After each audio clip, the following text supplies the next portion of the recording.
हर महीना वैन के 800 रुपए बचाने के लिए हम लोगों ने साइकिल से स्कूल जाना चालू कर दिया था। ये हो गई।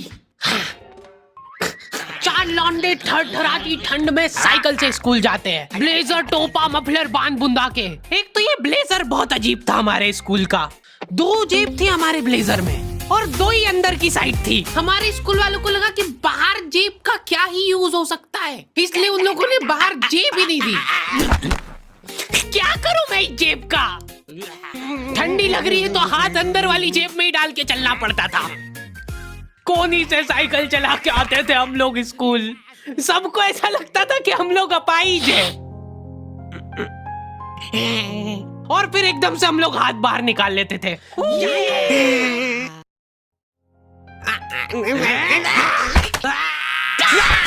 मजाक बना के रख दिया डिसेबिलिटी को। अपाहिज लोगों की रिस्पेक्ट कम हो गई थी हमारी वजह से, लेकिन लड़कियां खुश हो गई थी इस इनोवेशन से। उनको लगा था कि ब्रा का खर्चा नहीं करना पड़ेगा, अपना जो भी सामान है उसको एकदम जेंटली इन जेबों के अंदर प्लेस कर देंगे। लेकिन इसमें एक छोटी सी दिक्कत थी। स्कूल वालों ने लड़कियों के ब्लेजर में एक ही जेब रखी थी। तुम लोग नहीं समझोगे कितना मुश्किल होता है एक ही जेब में इतना सारा सामान घुसाना। हर रोज लेट होते थे हम लोग स्कूल, क्योंकि मेरी साइकिल की चेन ढीली थी। थोड़ी सी भी स्पीड बढ़ाते थे तो वो चेन उतर जाती थी। लेकिन पापा ने मेरे को प्रॉपर ट्रेनिंग दे रखी थी चेन चढ़ाने की। एक जना ऐसे खींचेगा टायर, उतने में अपने को पानी से फटाफट कस देना है। ये हो गई टाइट। बैग में पाना पेचकस रख के लाना पड़ता था मेरे को स्कूल, कि कभी भी रास्ते में चेन उतर सकती है। इमेजिन करो एक बार कि तुम चुपचाप वैन में बैठ के जा रहे हो, बीच सड़क में 4 लौंडे साइकिल पलटा के फटाफट क्लास में बैठे हुए मेरे को डर बना रहता था कि कोई गलती से मेरा बैग चेक नहीं कर ले। तो आज हम लोग पढ़ेंगे टेंस। सबसे घटिया, वाहियात, नीच टॉपिक लगता था मेरे को टेंस। पास्ट, प्रेजेंट और फ्यूचर तक बात ठीक थी। प्रेजेंट कंटिन्यूअस टेंस क्या होता है? सिंपल पास्ट, पास्ट कंटिन्यूअस, मतलब वो बीत चुका है पर चल भी रहा है। क्या है ये? कितना भी समझ लो इस टॉपिक को, एग्जाम में जाके तुमको अंदाजे से ही सेंटेंस चूज करना पड़ेंगे कि ये सुनने में अच्छा लग रहा है तो यही होगा सही। एग्जाम में इन्विजिलेटर हमको क्वेश्चन पेपर पे कुछ नहीं लिखने देता था। इनको ऐसा लगता था कि हम लोग क्वेश्चन पेपर पे आंसर लिख लिख के चीटिंग करेंगे। लेकिन हमारी क्लास के बच्चे एडवांस हो गए थे, ये पूरी की पूरी आंसर शीट एक्सचेंज कर लेते थे कि तू लिख के दे, तेरे को आता है तो।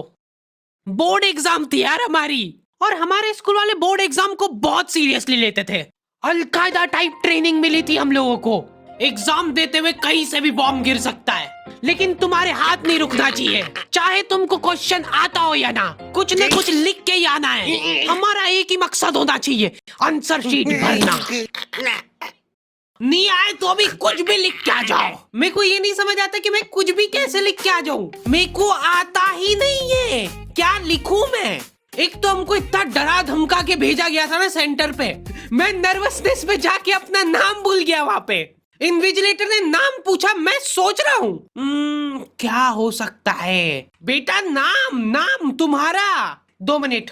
हाँ हेलो मम्मी, मेरा नाम क्या है? बोर्ड एग्जाम के नाम पे इतना डरा दिया था ना स्कूल वालों ने हमको, अच्छे अच्छों का मुंह निकल जाता है टट्टी के साथ मिक्स होके। तुम लोगों का एक सेंटर आएगा जिसके चारों तरफ सैनिक तैनात रहेंगे। बिना एडमिट कार्ड के वहाँ पे आसपास भी भटकते हो मत दिख जाना, जिंदा जला देंगे वो लोग। और अगर चीटिंग करते हुए पकड़ा गए तो ना तो तुम हमको जानते हो ना हम तुमको जानते हैं। हम लोग एग्जाम वाले दिन सेंटर पहुंचे तो बच्चों से ज्यादा सिक्योरिटी थी वहाँ पे। आज तक इतनी सिक्योरिटी मैंने एयरपोर्ट पे भी नहीं देखी थी। आर्मी वगैरह खड़ी थी वहाँ पे टैंक लेके। वो सिक्योरिटी वाले एक एक रबड़ का रैपर निकाल के देख रहे थे कि उसके पीछे तो नहीं लिख के लाया कुछ। क्या लिख लूंगा मैं इतनी सी जगह में? लिख भी लिया तो मेरे को ही समझ नहीं आएगा कि क्या लिखा है। कुछ चीजों का मेरे को लॉजिक ही समझ नहीं आया था कि तुम नंबर वाली घड़ी पहन के नहीं जा सकते हो, पहनना है तो कांटे वाली पहनो। उनको शायद शक हो गया था कि ये सारे लोग एक साथ कोऑर्डिनेशन करके बम बम नहीं फोड़ दे। उधर एक बच्चे की घड़ी का अलार्म बज गया और वो बजता भी बॉम्ब के टाइमर जैसा है। अलकायदा जिंदाबाद। जिस पाउच में तुम सामान ला रहे हो वो भी ट्रांसपेरेंट होना चाहिए। मेरे बैग में से इनको पाने पेचकस मिले थे, क्या जवाब दूं मैं इसका कि क्या यूज में आते हैं ये? उनको वहां पे डेमो करके बताना पड़ा कि ये यूज में आता है ये सब आइटम। फिर बाकी बच्चों ने भी कंफर्म करा कि हाँ देखा तो है हमने इनको रास्ते में ये हरकत करते हुए। ये सब देख के उन्होंने मेरे पाने पेचकस तो हाथों हाथ नाली में फेंक दिए थे। हमारे एक साथी की जेब में से ड्रग्स बरामद हो गए थे। अरे ड्रग्स नहीं है, ये इनहेलर है। इसको ऐसे सूंघते हैं, नाक बंद होती है तो नाक खोलने के बाद भी अगर तुम इनहेलर को पूरी ताकत से सूंघते हो, आंखें दिमाग में ठंडक हो जाएगी तुम्हारे। वो बच्चे नहीं होते जो पूरा साल टाइम पास करते और एग्जाम के एक दिन पहले पढ़ के एग्जाम देने आ जाते हैं। वो बनने की मैं कोशिश ही कर पाया था। सिर्फ मैंने सोचा था आखिरी रात मेरी है, रात भर मैं पूरा सिलेबस चाट जाऊंगा, पर मैं एग्जाम के एक दिन पहले ही बीमार पड़ गया। सर्दी हो गई मेरे को, तो मैंने सोचा ठीक है अभी थोड़ा रेस्ट करते, सुबह उठ के पढ़ाई करेंगे। नाक बंद हो गई भाई, नींद ही नहीं आ रही है। फिर पापा आके मेरे को ट्रिक बताते हैं कि अगर राइट वाली नाक बंद हो रही है ना तो लेफ्ट साइड करवट करके सो जा, फिर गहरी सांस ले, तो ये जो है ना राइट वाली खुल जाएगी और लेफ्ट वाली बंद हो जाएगी। फिर लेफ्ट वाली अगर खोलना है तो राइट साइड करवट करके सो जा। पूरी रात करवटें बदलता रह गया मैं। सुबह रास्ते में जाते जाते पढ़ रहा हूँ मैं, क्योंकि बाकी बच्चे भी यही कर रहे थे। बच्चों को लग रहा है कि भाई जितना हम लोग साल भर में नहीं पढ़े उतना हम लोग रास्ते में जाते हुए पढ़ लेंगे। रास्ते में ऐसे कॉपियां लेके घूम रहे जैसे इनसे ज्यादा पढ़ाकू कोई हो ही ना। सुबह हम सब लोग सेंटर लेट पहुंचे क्योंकि साइकिल की चेन उतर गई थी तो रास्ते में वो कर रहे थे। और क्वेश्चन पेपर भी लेट हो गया था उस दिन। क्वेश्चन पेपर Z+ सिक्योरिटी के साथ आता था। 10 बॉडीगार्ड लेके आते थे एक जरा सा पार्सल।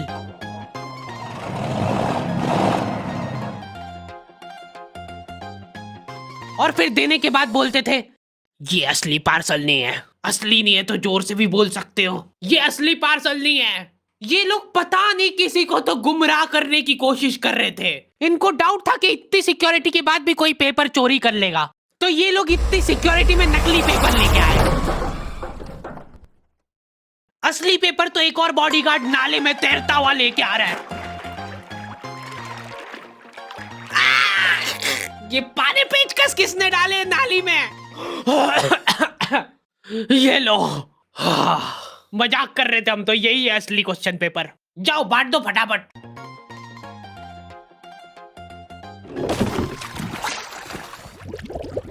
ये अपना आपस में एक दूसरे को गुमराह कर रहे थे।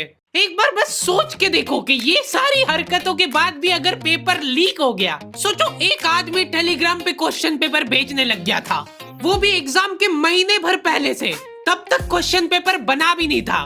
तो अब जो आदमी हमारा क्वेश्चन पेपर सेट करने बैठा, उसने सोचा कि उसका काम इजी हो सकता है, क्यों ना थोड़ा सा स्मार्ट वर्क कर लिया जाए। उसी ने सबसे पहले वो फेक क्वेश्चन पेपर खरीदे और वैसे के वैसे चेप दिए। जिसने पेपर लीक करा था वो खुद सोच में पड़ गया कि ये कैसे हो गया। एग्जाम खत्म होने के बाद इन्विजिलेटर को बहुत मजा आता भाई कॉपियां छीनने में। एक सेकंड भी किसी को ज्यादा नहीं मिलना चाहिए। बस एक बार टाइम ओवर होने के बाद कैसे लिखा तूने? एक बच्चे ने खुद से कॉपी दे दी तो इनको डिसरिस्पेक्टफुल महसूस हो गया था। उसको वापस से कॉपी दे दी कि लिख ले थोड़ी देर और। जैसे लिखने लगा वापस छीन ली। ओके, तो दी एंड हो चुका है। पिछली बार मैंने तुम लोगों को 2.5 लाख लाइक का एम दिया था, जो कि तुम लोगों ने बहुत आसानी से कर दिए थे। तो इस बार एम रखते हैं 3.5 लाख लाइक्स का। जैसे तुम लोग 3.5 लाख लाइक का एम कंप्लीट करोगे, अगला एपिसोड में सीधा अपलोड कर दूंगा। मिलते हैं नेक्स्ट वीडियो में।